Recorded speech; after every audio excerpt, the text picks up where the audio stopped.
I I think Google is still a huge threat. Extremely powerful company.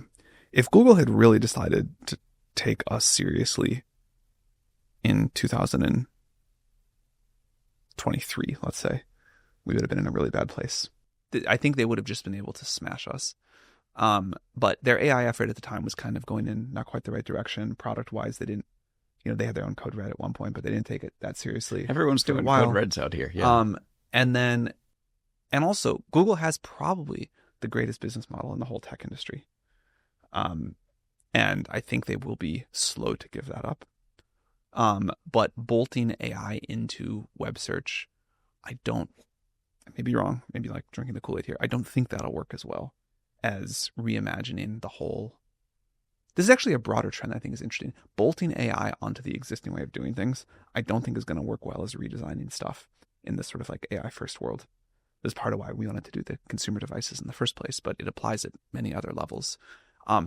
If you stick AI into a messaging app that's doing a nice job summarizing your messages and drafting responses for you, that is definitely a little better. But I don't think that's the end state. That is not the idea of you have this like really smart AI that is like acting as your agent, talking to everybody else's agent and figuring out when to bother you, when not to bother you, and how to, what decisions it can handle and when it needs to ask you. So similar things for search, similar things for like productivity suites. I suspect it always takes longer than you think, but I suspect we will see new products in the major categories that are just totally built around AI rather than bolting AI in. And I think this is a weakness of Google's, even though they have this huge distribution advantage. Yeah, I've spoken with so many people about this question.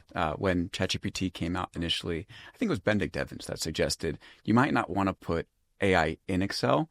You might want to just reimagine how you use Excel. And to me, in my mind, that was like you upload your numbers and then you talk to your numbers. Yeah. Well, one of the things people have found as they've developed this stuff is there needs to be some sort of back end there.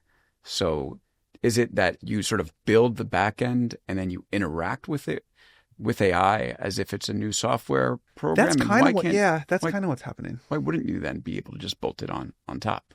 Yeah, I mean, you can bolt it on top, but I spend a lot of my day in various messaging apps, including email, including text, Slack, whatever. I think that's just the wrong interface. So you can bolt AI on top of those. And again, it's like a little bit better. But what I would rather do is just sort of like have the ability to say in the morning, here are the things I want to get done today. Here's what I'm worried about. Here's what I'm thinking about. Here's what I'd like to happen.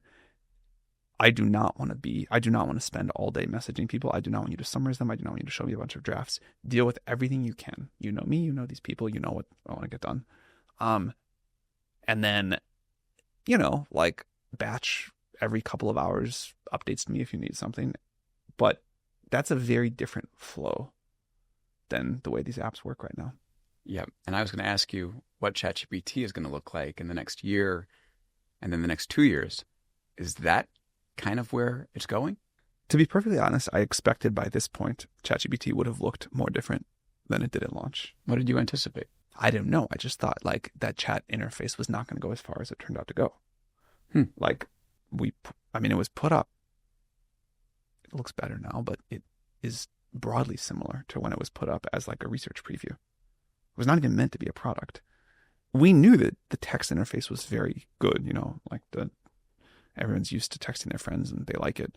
The chat interface was very good, but I would have thought to be as big and as significantly used for real work of a product as what we have now, the interface would have had to go much further than it has. Now, I still think it should do that, but there is something about the generality of the current interface that I underestimated the power of. What I think should happen, of course, is that AI should be able to generate different kinds of interfaces for different kinds of tasks. So if you are talking about your numbers, it should be able to show you that in different ways, and you should be able to interact with it in different ways.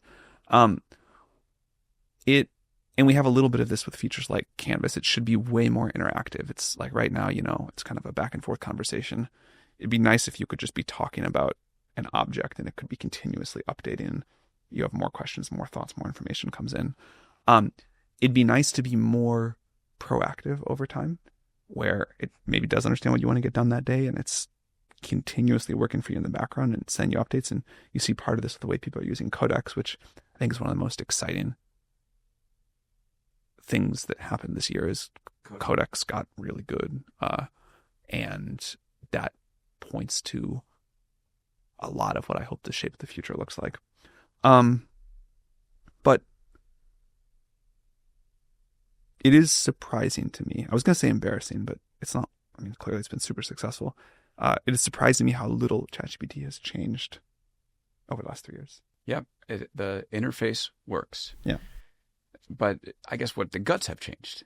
And you talked a little bit about how personalization is big. To me, and I think this has been one of your preferred features too, memory has been a real difference maker. I've been having a conversation with ChatGPT about a forthcoming trip that has lots of planning elements for weeks now.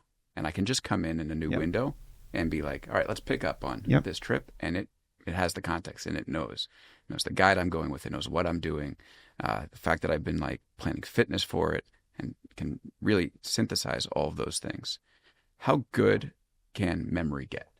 I think we have no conception, because the human limit, like even if you have the world's best personal assistant, they can't remember every word you've ever said in your life. They can't have read every email. They can't have read every document you've ever written. They can't be, looking at all your work every day and remembering every little detail. They can't be a participant in your life to that degree, and no human has like infinite perfect memory. And AI is definitely going to be able to do that. And we actually talk a lot about this. Like right now, memory is still very crude, very early. We're in like the GPT-2 era of memory. But what it's going to be like when it really does remember every detail of your entire life and is personalized across all of that, and not just the facts, but like the little small preferences that you had that you maybe like didn't even think to indicate, but the AI can pick up on. I think that's going to be super powerful. That's one of the features that still, maybe not a 2026 thing, but that's one of the parts of this I'm most excited for.